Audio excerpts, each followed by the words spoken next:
maraming adjustment sa pag-aasawa. But you just have to give it up. You have to make the sacrifice for the sake of someone that you love. Kasi sa pag-aasawa, sa pag-ibigan, ang sentro ng buhay ko ay hindi na ako. Ang sentro ng buhay ko ay ang minamahal ko. And I take care of her because I love her. And she also, in turn, will take care of me. So, with all the highs that I know. Yung una ko po siya kasi nakita sa HTU po eh. That day enrollment po namin. Eh, noong time po na yun, sakto nakita ko lang po siya. Tapos nung mga kinagabihan, doon ko na po naisipan na i-add friend po siya sa Facebook. Wala lang po. Siguro randomly lang po niya akong in-add, ganun. Parang kinabukasan pa bago ko siya in-accept. Then mga ilang araw din po, doon po ako nag-message sa kanya. Tapos nung gabi, nag-reply din po kaagad siya. Hanggang sa yun po, tuloy-tuloy na po yung pag-uusap namin.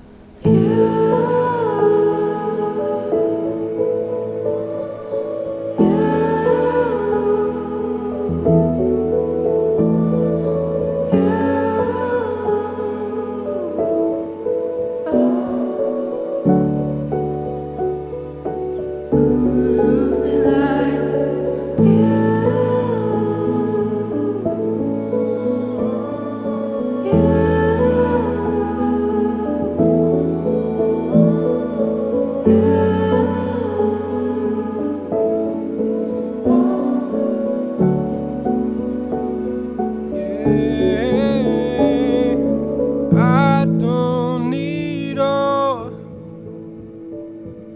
my questions answered anymore because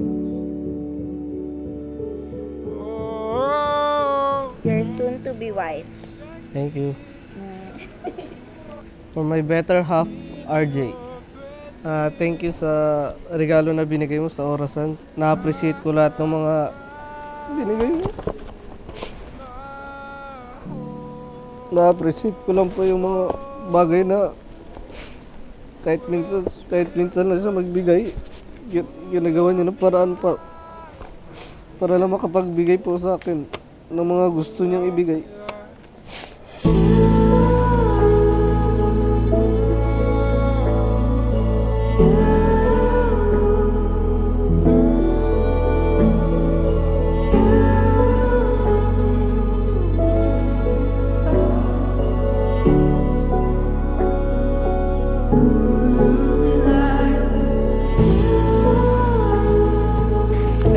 Bahay.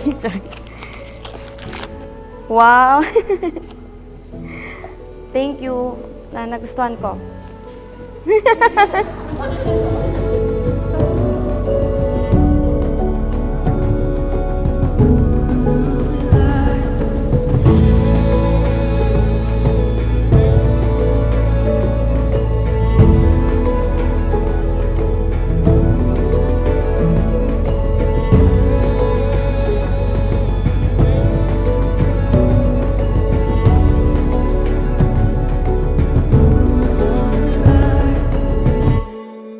At ang sukatan kung gaano kalalim ang pagmamahal ni Joanna kay RJ, ang pagmamahal ni RJ kay Joanna, ay ang inyong kapasidad papaano magsakripisyo para sa isa't isa.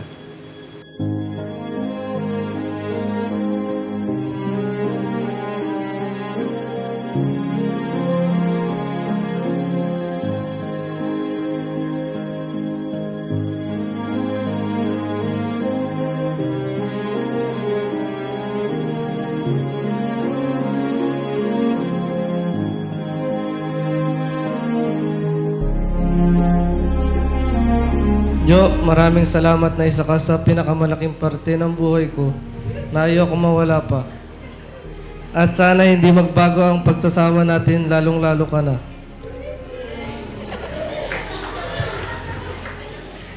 Tandaan mo, mahal na mahal kita kahit anong problema pa ang dumating sa relasyon nating ito. Hindi ako magsasawang suportahan ka sa lahat ng bagay at lalong-lalo na hindi kita pababayaan at alam mo rin na ang tiwala ko ay buong buo pagdating sa iyo. Dahil alam ko rin naman na mahal mo din ako.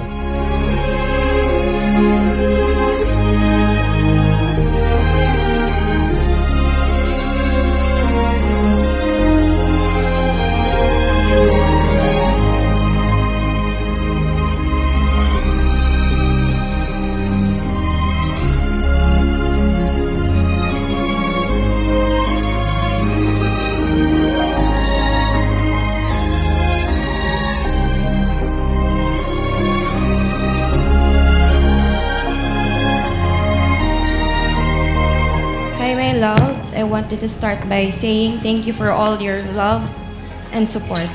I can imagine na dadating tayo sa point na ikakasal na.